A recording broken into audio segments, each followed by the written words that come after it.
Buruh tani mahasiswa rakyat miskin kota bersatu padu rebut demokrasi, gegap gempita dalam satu suara demi tugas suci yang mulia. Hari-hari esok adalah milik kita, terciptanya masyarakat sejahtera, terbentuknya tatanan masyarakat Indonesia baru tanpa orba. Marilah kawan, mari kita kabarkan di tangan kita tergenggam arah bangsa. Marilah kawan, mari.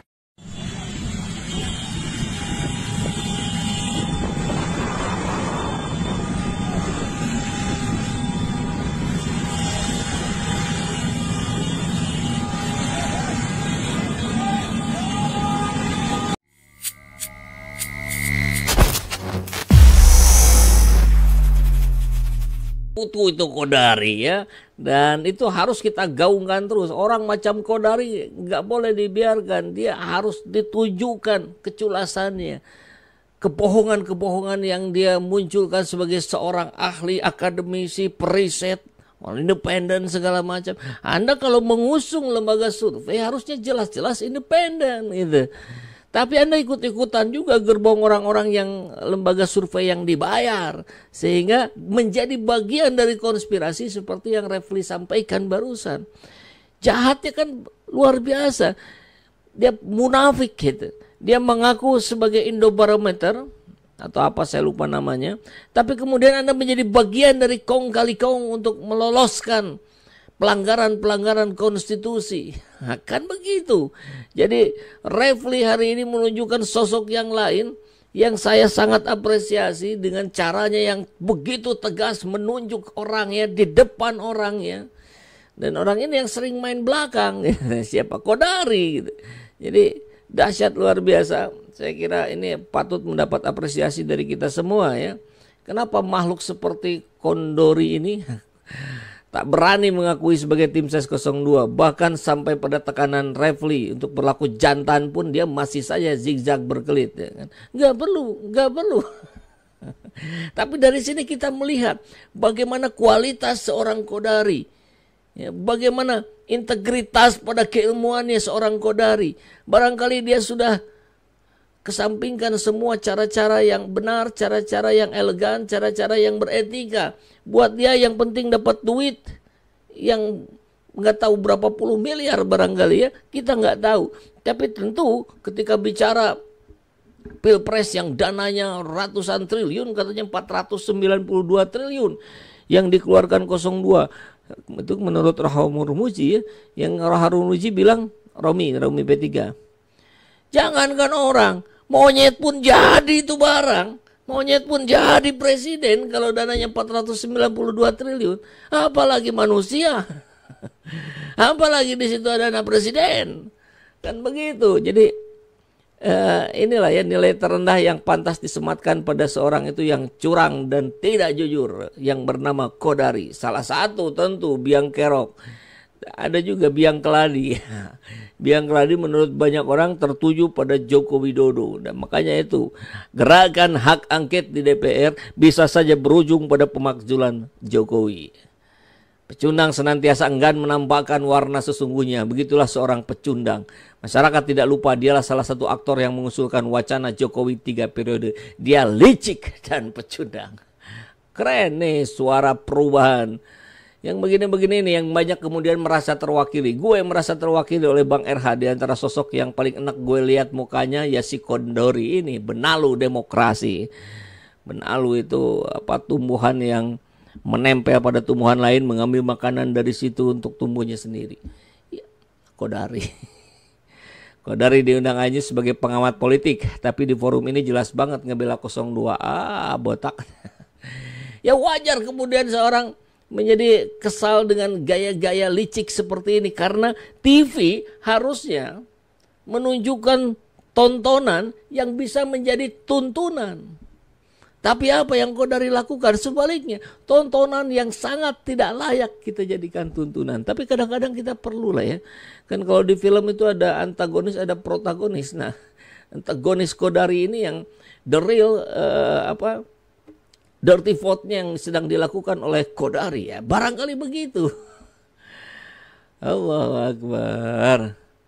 Bedanya yang punya idealisme dan pragmatis. Ya kita lihat ya.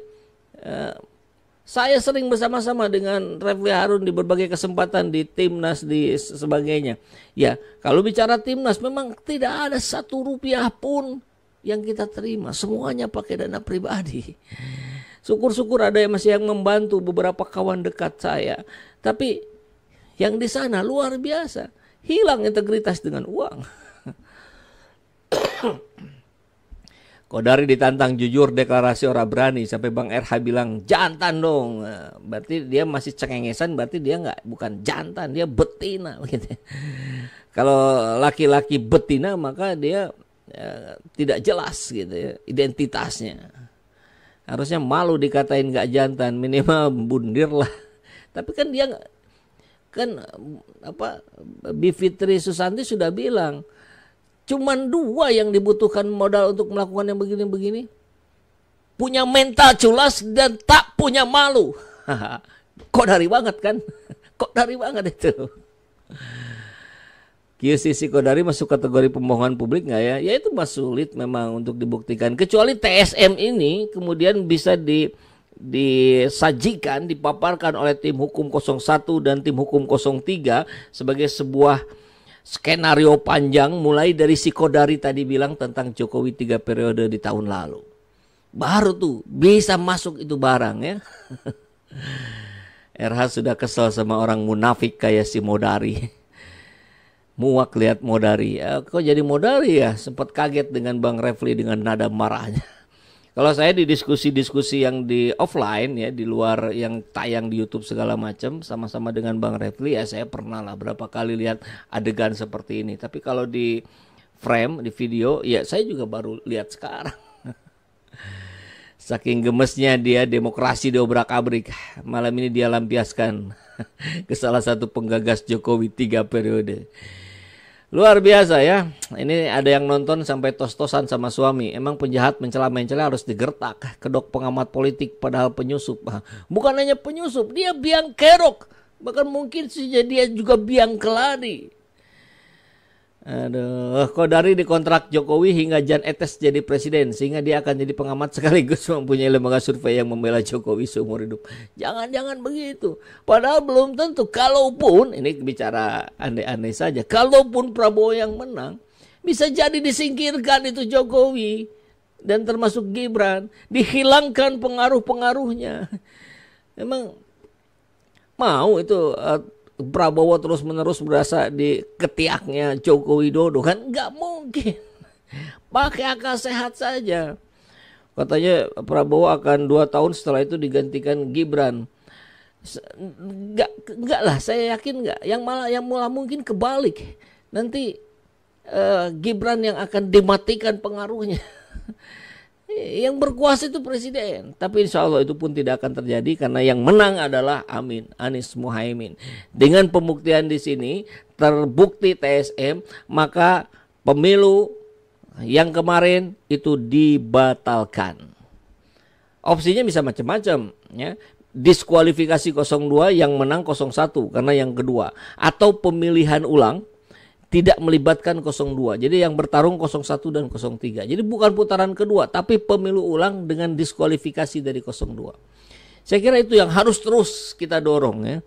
Dan kita harus terus juga sadarkan KPU dan Bawaslu jangan menjadi bagian dari carut-marutnya rusaknya demokrasi. Karena Anda dibayar oleh saya, Anda dibayar oleh kami dengan uang rakyat, dengan uang pajak kami. Ingat itu. Jadi rakyat juga harus punya kepercayaan diri bicara seperti ini. Kenapa? Ini kedaulatan kita, rakyat. Dan mereka dibayar oleh kita gitu. Bismillah ya, dengan kesolidan kita, kekompakan yang kita jaga, apalagi sekarang 01 dan 03 sudah bersama untuk menentang kezaliman, lawan kezaliman.